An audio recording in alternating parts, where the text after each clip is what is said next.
The Pot of Pink Flowers. Once upon a time there was a poor laborer who, feeling that he had not much longer to live, wished to divide his possessions between his son and daughter, whom he loved dearly. His son was a woodcutter and his young daughter a shepherdess who watched over the sheep. So he called them to him and said, "Your mother brought to our home as wedding gifts 2 stools and a straw bed.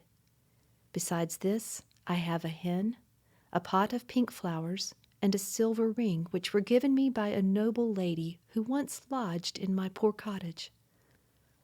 When she went away, she said to me, 'Be careful of my gifts, good man, and see that you do not lose the ring or forget to water the pinks. As for your daughter, I promise you that she shall be more beautiful than anyone you ever saw in your life. Call her Felicia, and when she grows up, give her the ring and the pot of pinks to console her, to help her feel less sad about her poverty.'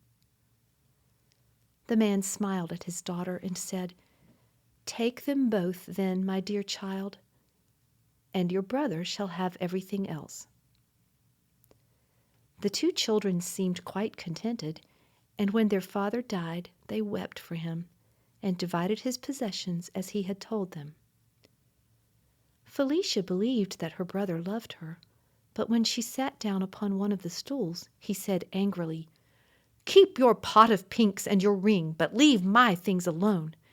I like order in my house.' Felicia, who was very gentle, said nothing, but stood up crying quietly, while Bruno, for that was her brother's name, sat comfortably by the fire.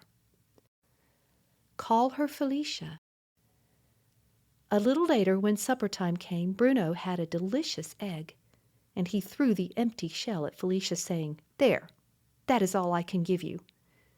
If you don't like it, go out and catch frogs. There are plenty of them in the marshy swamp close by.' Felicia did not answer, but she cried more bitterly than ever, and went away to her own little room. She found it filled with the sweet scented perfume of the pinks, and going up to them, she said sadly, 'Beautiful pinks, you are so sweet and so pretty. You are the only comfort I have left. Be very sure that I will take care of you and water you well, and never allow any cruel hand to tear your blossoms from your stems.' A little later, when supper time came, as she leaned over them, she noticed that they were very dry. So, taking her pitcher, she ran off in the clear moonlight to the well, which was at some distance. When she reached it, she sat down to rest on the stone wall at the edge, but she had hardly done so when she saw an elegant lady coming toward her, surrounded by many servants. 6 maids of honor carried her train, that is, the edge of her long cape, and she leaned upon the arm of a manservant.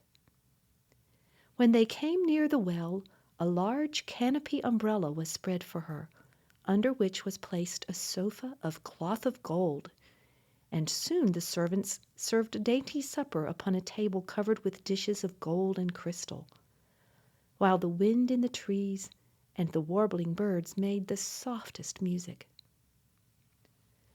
Felicia was hidden in the shade, too much astonished and surprised by all she saw to dare to move. As she leaned over them, she noticed that they were very dry. But in a few moments the queen said, 'I believe I see a shepherd girl near that tree. Tell her to approach.' So Felicia came forward and timidly curtsied to the queen, but so gracefully that all were surprised. 'What are you doing here, my pretty child?' asked the queen. 'Are you not afraid of robbers?' 'Oh, madam,' said Felicia, 'a poor shepherdess who has nothing to lose does not fear robbers.' 'You are not very rich, then?' said the queen, smiling.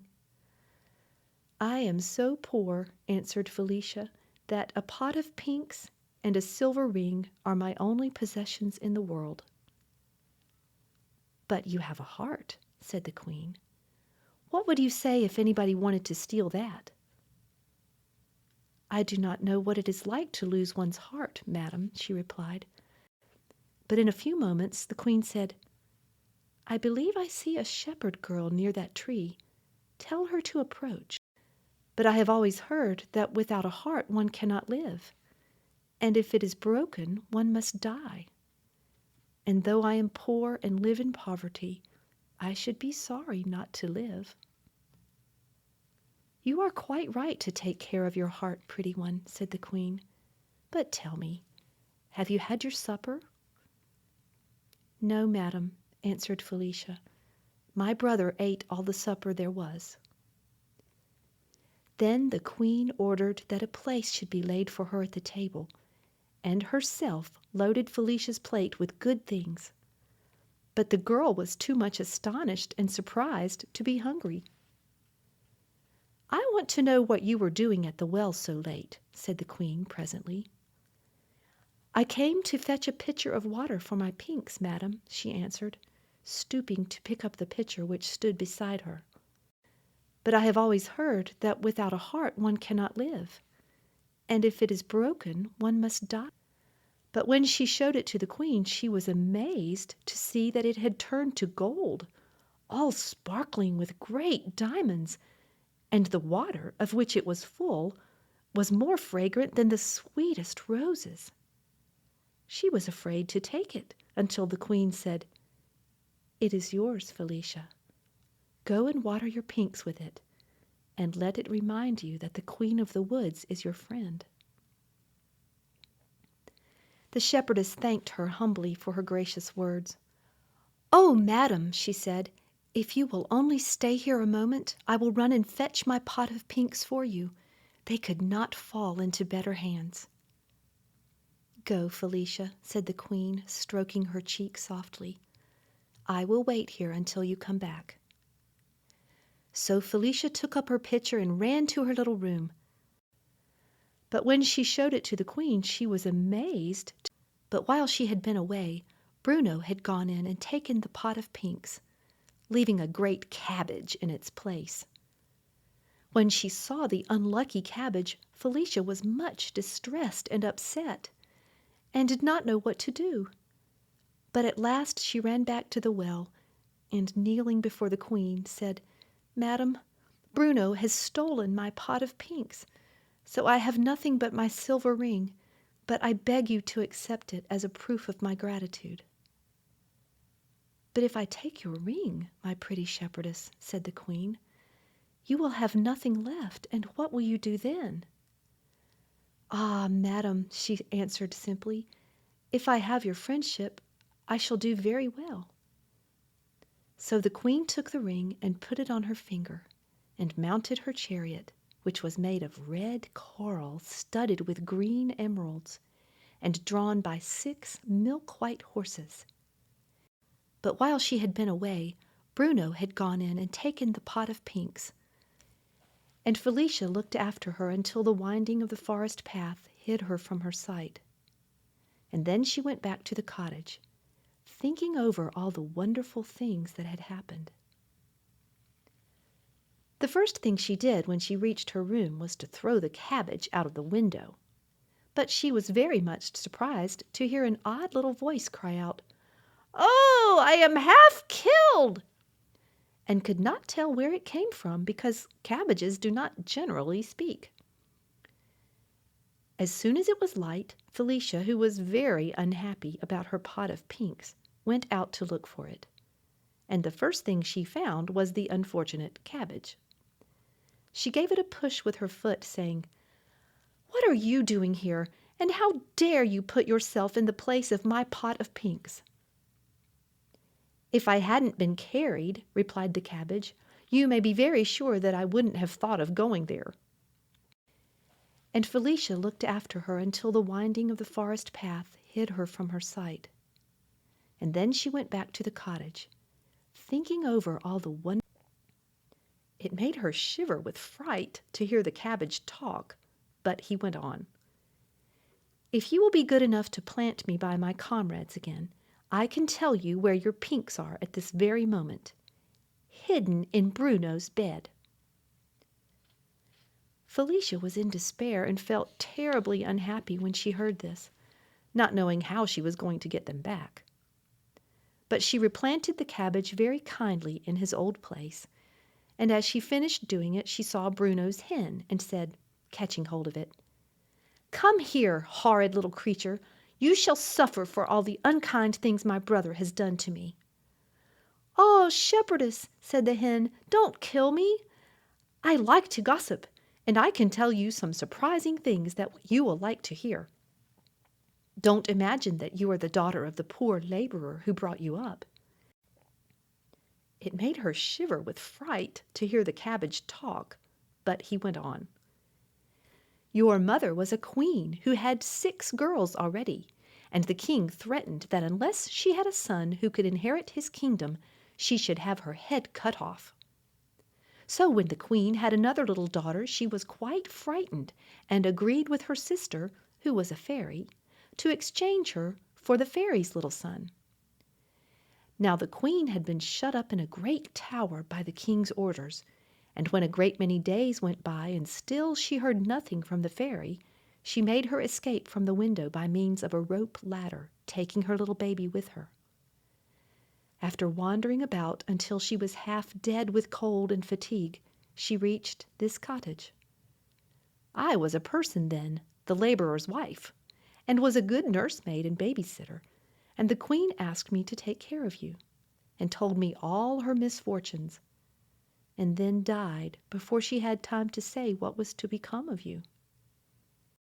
Your mother was a queen who had 6 girls already, and the king threatened that as I never in all my life could keep a secret, I could not help telling this strange tale to my neighbors, and one day a beautiful lady came here, and I told it to her also.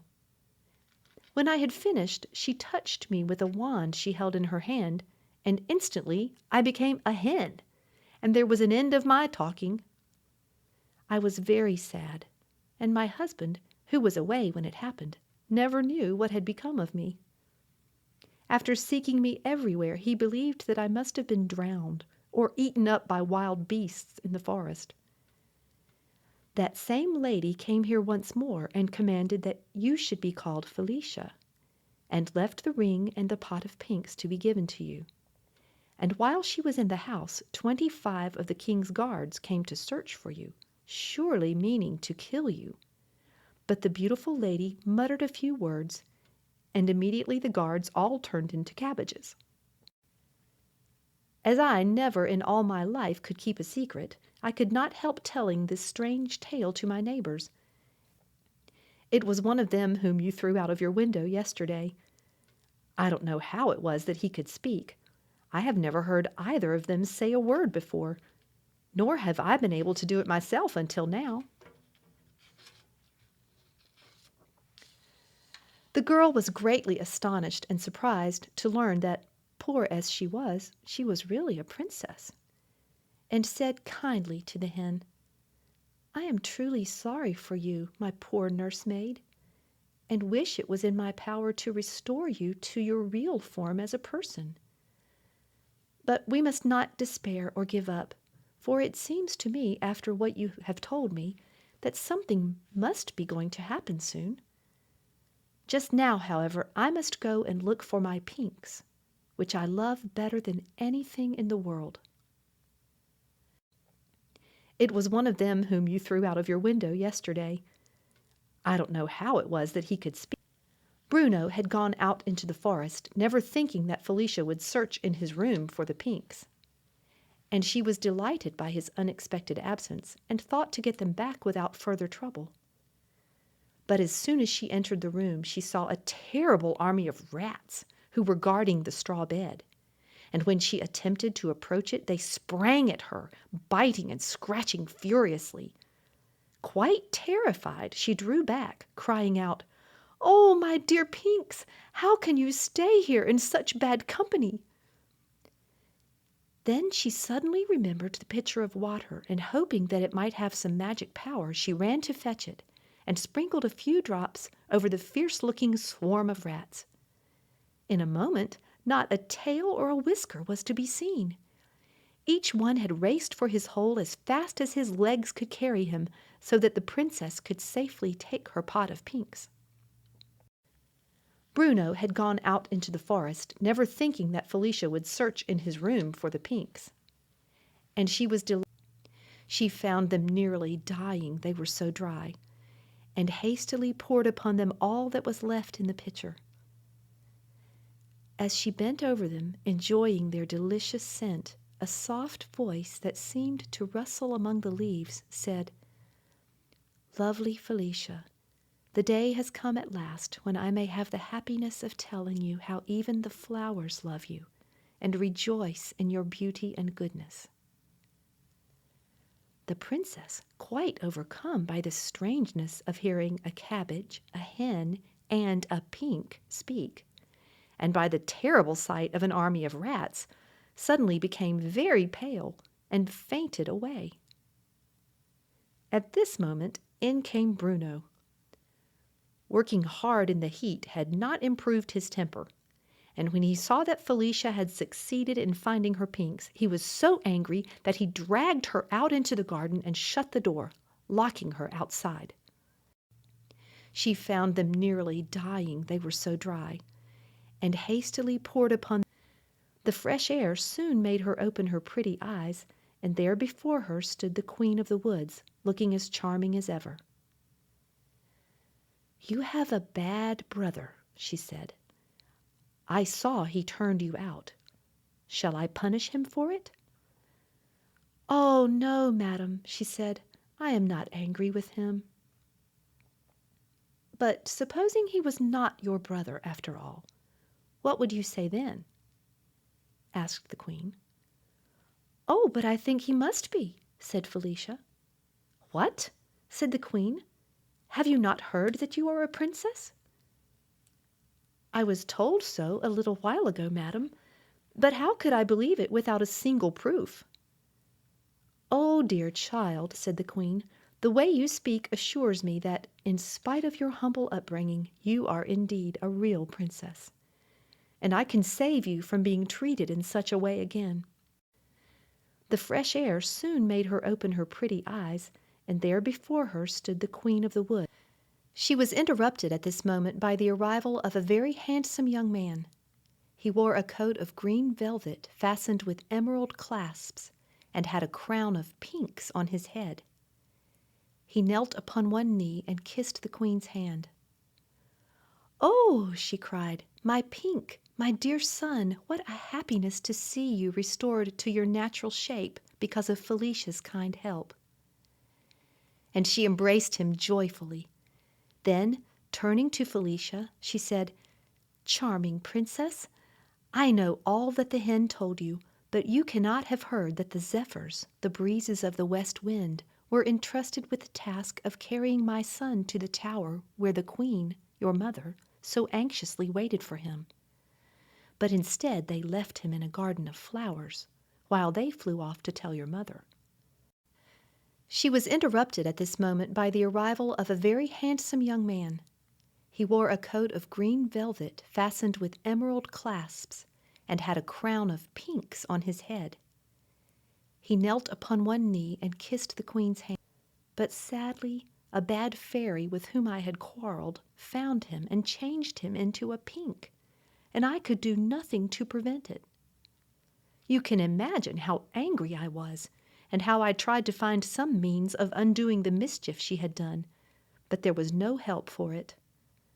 I could only bring Prince Pink to the place where you were being brought up, hoping that when you grew up he might love you, and by your care be restored to his natural form. And you see, everything has come right, as I hoped it would.